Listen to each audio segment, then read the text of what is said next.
आज हम लाए हैं गोंद गुड़ मेथी दाना नारियल के लड्डू। आज के जो लड्डू हैं हमारी इम्यूनिटी को स्ट्रॉन्ग करने वाले हैं।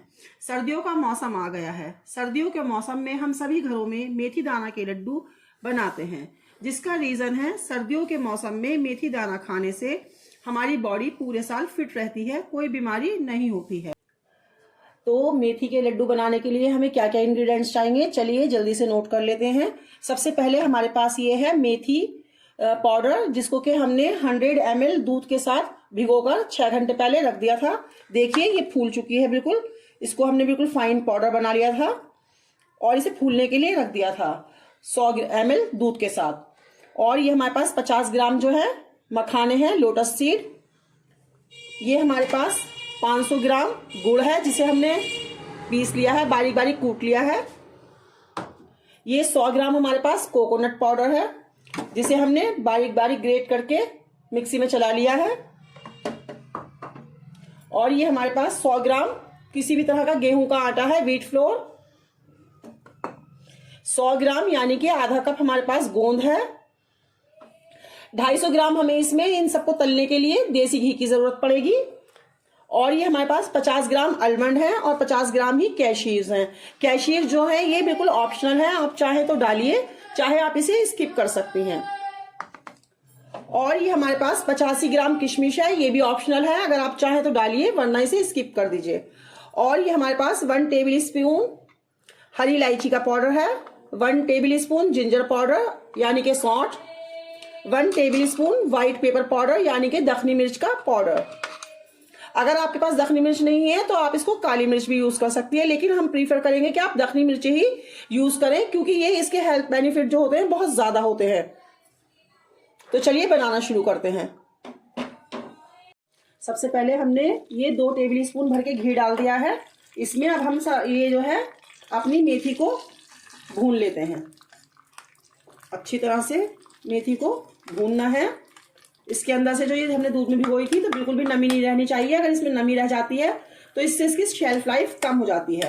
इसके सारे लम्स जो है ये सब भी हमें बिल्कुल खत्म कर देने हैं, वरना ये दिक्कत करते हैं, बहुत परेशानी हो जाती है आगे तक के लिए। इसको लगातार चलाते हुए बिल्कुल अच्छी सी खुशबू आने तक भून लेना है।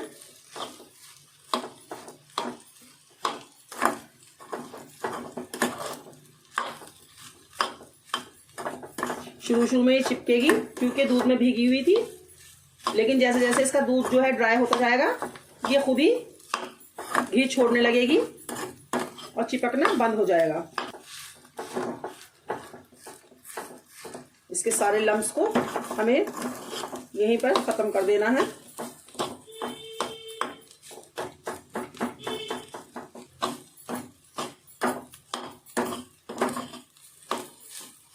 इस तरह से अगर आप बनाएंगी तो आप कहेंगी कि अरे वाह, ये देखिए कितने अच्छे मेथी के लड्डू बने हैं कि जो खाने में बिल्कुल भी कड़वे नहीं लग रहे हैं,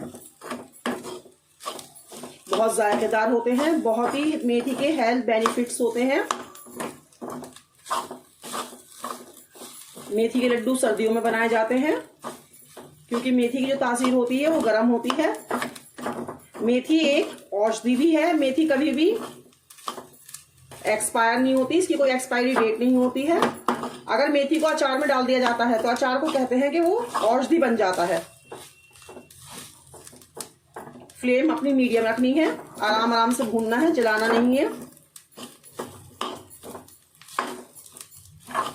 ये हमारा कोलेस्ट्रॉल का जो लेवल है वो भी घटाती है और मोटापे को कम करती है और हमारी बॉडी से सारे जो पेन होते हैं उन्हें भी रिलीज करती है, खासकर कमर के दर्द में बहुत ही फायदेमंद होती है मेथी। और जो ये हमें क्रैम्प्स आते हैं उसके दर्द को भी बहुत फायदा होता है इससे।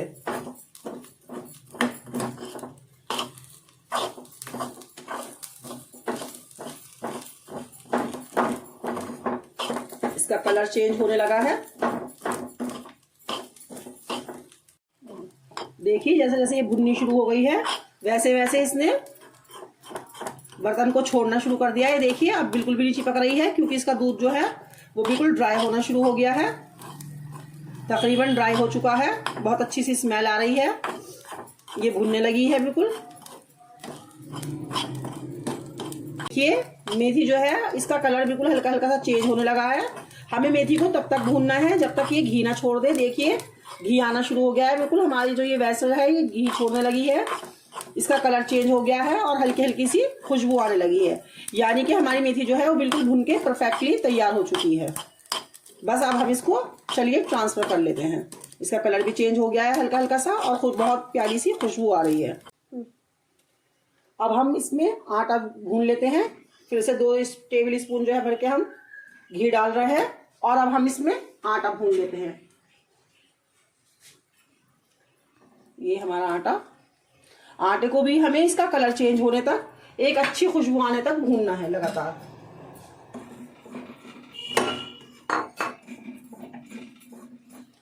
फ्लेम जो है हमारी वो मीडियम टू लो रखनी है, हमें तेज नहीं करना है वरना जो आटा है वो जल जाएगा, भुनेगा नहीं।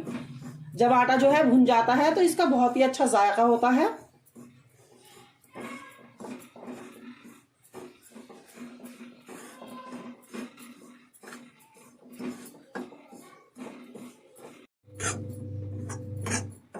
देखिए हमारा जो आटा है इसमें से बहुत अच्छी सी खुशबू आ रही है और ये बिल्कुल भुन चुका है। ये देखिए इसका कलर बिल्कुल चेंज हो गया है। इसको भूनने में हमें 5 से 8 मिनट लगे हैं, जिसमें हमारा ये भुनकर बहुत अच्छे से तैयार हो गया है। हम इसे भी पलट लेते हैं एक बर्तन में। हमारा आटा जो है वो भुन चुका है। चलिए अब हम इसमें पैन में अपने 1 टेबल स्पून घी और डाल देते हैं और अब हम इसमें बादाम फ्राई कर लेते हैं। हम काजू और बादाम दोनों को अलग अलग फ्राई कर रहे हैं क्योंकि काजू और बादाम दोनों की फ्राइंग टाइम में थोड़ा सा डिफरेंस होता है। काजू जो है थोड़ा सा 1.5 से 2 मिनट लेते हैं भुनने में, बादाम जो है 1.5 से 2 मिनट में भुनकर तैयार होते हैं और काजू जो है वो जल्दी भुन जाते हैं। तो हम पहले बादाम भून रहे हैं, उसके बाद हम काजू डालेंगे। बहुत अच्छे से रोस्ट हो चुके हैं, ये चटकने लगे हैं। चलिए इन्हें हम निकाल लेते हैं।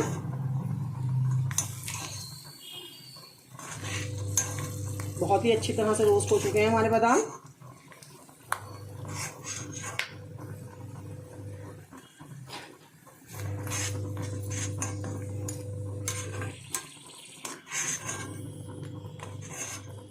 इसी घी में हम काजू डाल देते हैं।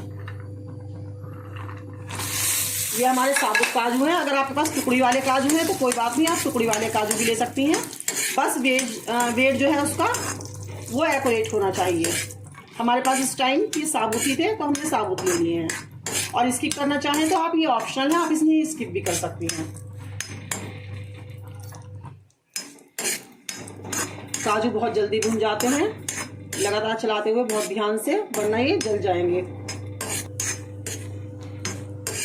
देखिए इनका कलर चेंज होना शुरू हो गया है। बस अब हमने जल्दी से, ये देखिए इन पे स्पॉट्स आ गए हैं, निकाल लेते हैं हम इनको भी फौरन।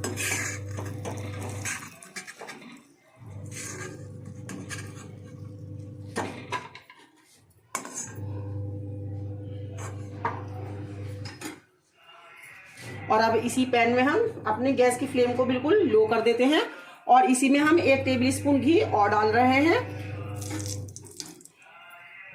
ये देखिए, और अब हम इसमें जो है गोंद अपना फ्राई कर लेते हैं। गोंद को जो है हम एक साथ नहीं डालेंगे। अगर हम गोंद को एक साथ डाल देंगे तो क्या होगा कि गोंद जो है ना हमारा ये जल जाएगा, आपस में चिपक जाता है, ये अंदर से अच्छी तरह से सिक नहीं पाएगा। तो हमें इसको 3 बैचेस में फ्राई करना है। ये देखिए बहुत जल्दी वो हो जाता है फ्राई, बहुत अच्छे से फूल जाता है।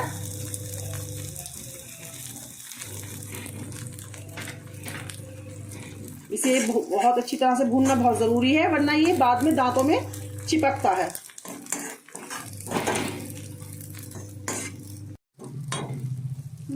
ये देखिए हमारा सारा गोंद जो है वो तला जा चुका है। हमने गोंद को भी सबको फ्राई कर लिया अच्छी तरह से।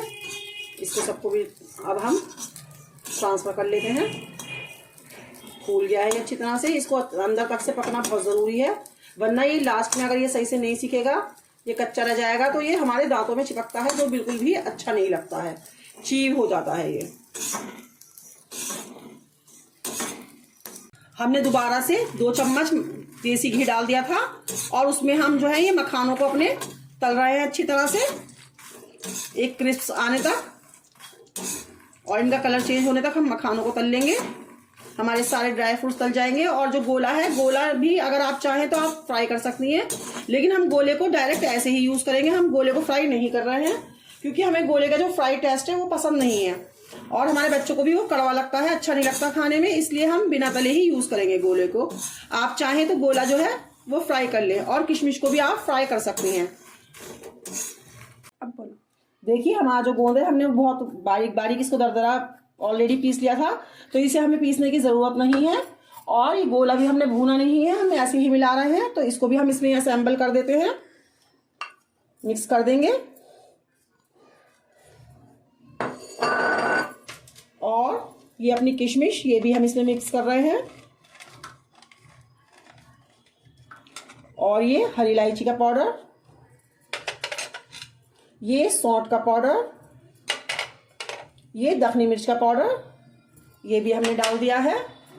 और काजू बादाम को हम पहले दरदरा सा पीस लेते हैं। आप चाहे तो इमामदिस्ते में पीसें, चाहे मिक्सी में दरदरा कर लें, क्योंकि दरदरे अच्छे लगते हैं। जो इनके क्रंच मुंह में आते हैं तो वो एक अच्छा सा टेस्ट देते हैं। तो हम इन्हें सिर्फ दरदरा ही कूट रहे हैं। देखिए जो हमारे काजू और बादाम थे उन्हें हमने इसमें दरदरा दरदरा पीस लिया है। बहुत फाइन नहीं बनाया है हमने, क्योंकि जो इसके चंक्स आते हैं मुंह में तो ये खाने में बहुत अच्छे लगते हैं। इन्हें भी हम बाकी सब ड्राई फ्रूट्स के साथ इसमें मिक्स कर देते हैं। और अब इसमें ही हम मखानों को भी डालकर दरदरा, और अब इसमें भी हम 2 बैच इसमें करके मखानों को भी दरदरा दरदरा कूट लेते हैं। मखानों को भी बिल्कुल फाइन नहीं करना है हमें, इन्हें भी बस ऐसे ही हल्का हल्का सा। देखिए हमारे मखाने जो है ये भी बिल्कुल दरदरे पिस चुके हैं। इन्हें भी हम असेंबल कर देते हैं बाकी सब ड्राई फ्रूट्स के साथ।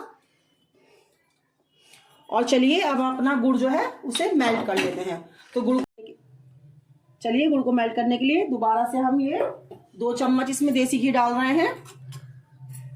देसी घी डालने से गुड़ में ये होता है कि जो हमारे लड्डू है वो टाइट नहीं होते हैं, बहुत सॉफ्ट बनकर तैयार होते हैं।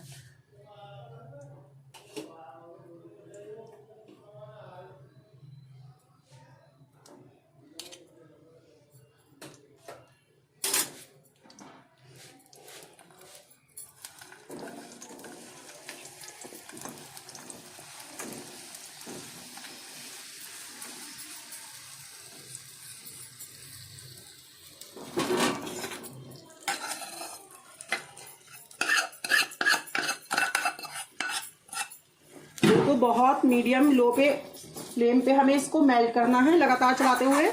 हमें इसे चिपकने नहीं देना है और इसकी गुठलियों को भी फोड़ देंगे हम जल्दी जल्दी,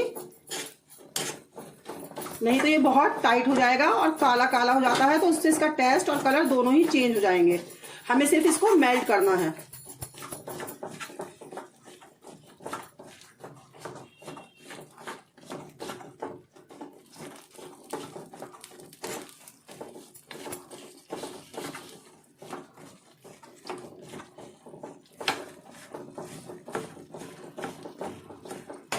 ये देखिए हमारा जो गुड़ है वो मेल्ट होना शुरू हो गया है अच्छी तरह से। बस इसे सिर्फ मेल्ट करना है हमें, ओवर नहीं पकाना है बिल्कुल भी।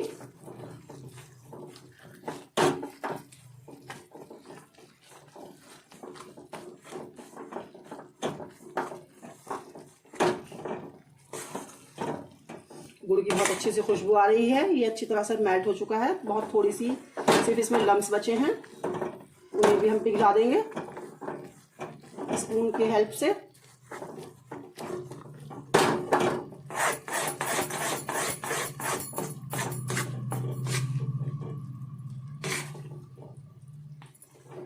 एक भी लम्स नहीं रहना चाहिए। सारी गुठलियों को बिल्कुल मेल्ट करना है अच्छी तरह से। बिल्कुल मेल्ट हो चुका है। अब हम इसमें इसको अपने ड्राई फ्रूट्स के साथ मिक्स कर लेते हैं।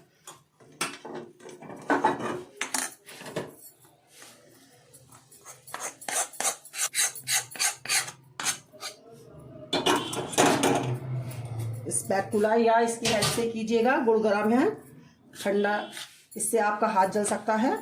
और इसी को गरम गरम को ही बांधना है, लेकिन इतना गरम भी नहीं होना चाहिए ये कि आपके हाथ जल जाएं। लेकिन जब हम इसे सारे ड्राई फ्रूट्स के साथ असेंबल करते हैं, एक साथ मिक्स करेंगे, तो गुड़ खुद ही हल्का हल्का सा ठंडा हो जाता है। इसके गरम गरम के ही लड्डू बांधने हैं हमें, ठंडा नहीं होने देना है, वरना तो इसके लड्डू बांधने में परेशानी होगी। आप चेक कर लीजिए, अगर आप हाथ से कर सकते हैं तो इसको हाथ से भी मिक्स कर लीजिए। बस अपने हाथ का ध्यान रखना है, आपका हाथ नहीं जलना चाहिए। मिक्स करते हुए बहुत ही अच्छी खुशबू आ रही है ड्राई फ्रूट्स की, सौंठ की, मेथी की।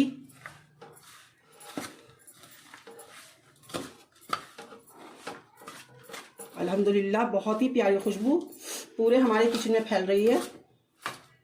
चलिए इनको बांध कर देख लेते हैं। ये ऐसे बाइंड हो जाने चाहिए।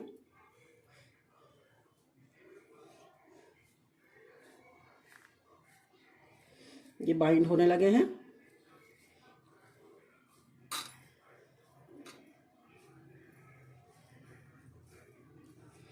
ये देखिए